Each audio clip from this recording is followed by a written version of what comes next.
Hi friends, welcome all of you. आप सभी का बहुत बहुत स्वागत है।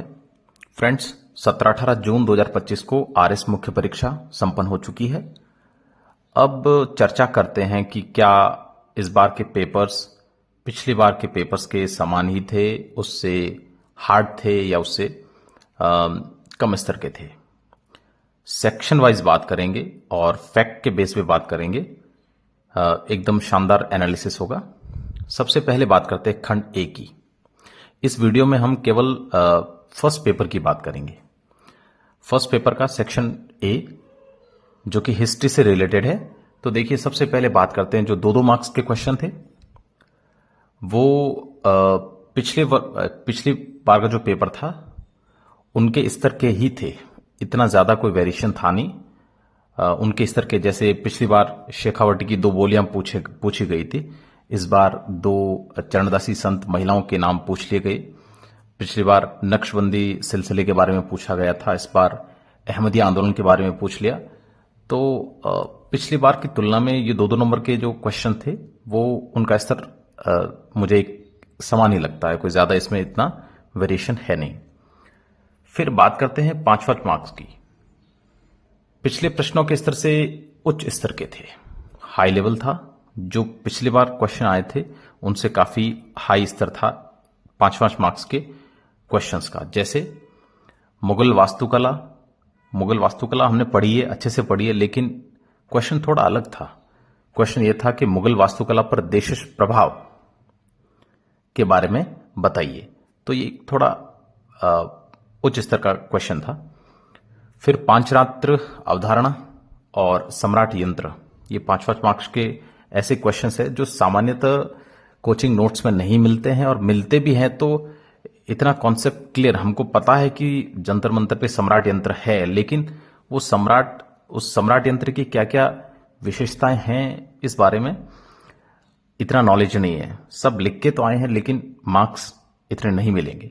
तो 5 मार्क्स के जो क्वेश्चन थे वो इस बार पिछले वर्ष की तुलना में टफ थे। फिर बात करते हैं जो 10 मार्क्स क्वेश्चंस थे। तो पिछले प्रश्नों के स्तर से काफी उच्च स्तर के क्वेश्चन थे। आपने देखा होगा जो 2, 3, 4 क्वेश्चन जो भी थे उनका स्तर काफी उच्च था, और विश्लेषणात्मक बुद्धिमत्ता की आवश्यकता उसमें थी। गांधी का क्वेश्चन था तो वो एक सामान्य क्वेश्चन नहीं था। एक पेज हमारे सामने है, 100 वर्ड्स लिखने हैं, 100 वर्ड्स में ये बताना है कि 3 दशक की गांधी जी की जो यात्रा थी वो तीनों दशकों में तीनों पीढ़ियों के लिए किस तरह से प्रासंगिक थी। तो ये काफी टिपिकल क्वेश्चन था, लिख के सब आए हैं, मार्क्स इतने नहीं मिलने वाले। चीन पर साम्राज्यवाद और उपनिवेशवाद जो टॉपिक था उसमें कोचिंग नोट्स में भी चीन के बारे में इतनी ज्यादा व्याख्या नहीं दी गई है। सामान्यतः जो हम नोट्स पढ़ते हैं उसमें ये क्वेश्चन था नहीं। अफीम युद्ध के बारे में हमें जरूर जानकारी थी, लेकिन वो तो क्वेश्चन में ही पूछ लिया गया, जो हमें आता था वो क्वेश्चन में पूछ लिया गया। इस तरह से जो 10 मार्क्स क्वेश्चन थे वो पिछले पेपर्स की तुलना में काफी कठिन थे। अब बात करते हैं सेक्शन बी की, जो कि इकोनॉमी से रिलेटेड है। अब देखिए, पहले इस पे बात करते हैं जो 2-2 मार्क्स के क्वेश्चंस थे। पिछले प्रश्नों के स्तर के ही थे, इतना बदलाव इसमें नहीं था। इसमें आपको मार्क्स मिलेंगे। आप देख लीजिए, 2-2 मार्क्स के जो क्वेश्चन है वो ज्यादा इतने टफ नहीं थे, सामान्य तरह के क्वेश्चंस थे। पिछली बार तो 1-2 क्वेश्चन और भी टफ था, लेकिन इस बार जो 2-2 मार्क्स के क्वेश्चन है वो ज्यादा टफ नहीं थे।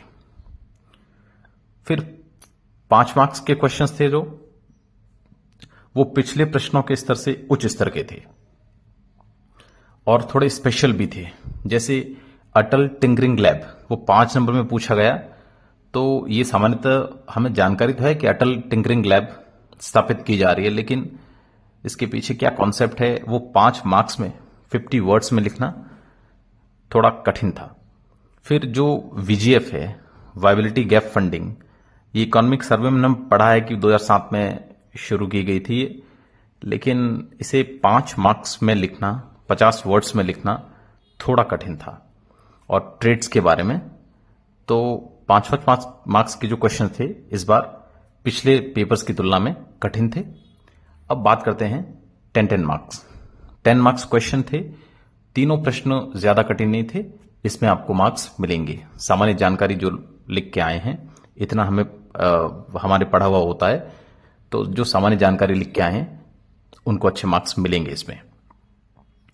ओवरऑल इकोनॉमिक्स लगभग पिछले स्तर के समान ही थी।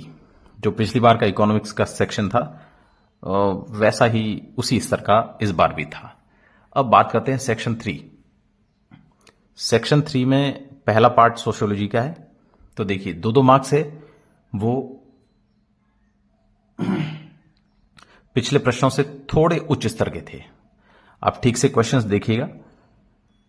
सोशियोलॉजी में इस बार जो 2-2 मार्क्स के क्वेश्चन पूछे गए वो पिछले पेपर की तुलना में, पिछले पेपर्स के जो क्वेश्चन थे उसकी तुलना में काफी कठिन थे, सामान्य नहीं थे। क्योंकि कोचिंग नोट्स में भी ऐसे क्वेश्चन देखे नहीं गए हैं, हमने पढ़े भी नहीं थे, तो कठिन थे। लेकिन 5-5 मार्क्स के जो क्वेश्चन थे वो सामान्य थे और उसमें आपको मार्क्स मिलेंगे। फिर बात करते हैं मैनेजमेंट की। तो मैनेजमेंट में 2-2 मार्क्स के क्वेश्चन पिछली बार से काफी टफ थे, मार्क्स नहीं मिलेंगे, इसमें कम मिलेंगे मार्क्स। 5 मार्क्स के जो थे वो भी पिछली बार की तुलना में टफ थे, मार्क्स कम मिलेंगे। अकाउंट एंड ऑडिटिंग की बात करते हैं तो 2-2 मार्क्स और 5 मार्क्स दोनों पिछले पेपर्स की तुलना में कठिन थे। ये पेपर फर्स्ट का एनालिसिस है। अब इसका ओवरऑल विश्लेषण देख लेते हैं। ओवरऑल रिव्यू ये है कि जो पार्ट ए है वो तुलनात्मक रूप से पिछले बार के पेपर से कठिन था। पार्ट बी तुलनात्मक रूप से पिछले पेपर्स के समान ही था और पार्ट सी तुलनात्मक रूप से पिछले पेपर से काफी कठिन था। जल्द ही आपको पेपर 2, पेपर 3, पेपर 4 के भी वीडियो मिलेंगे। Thank you very much.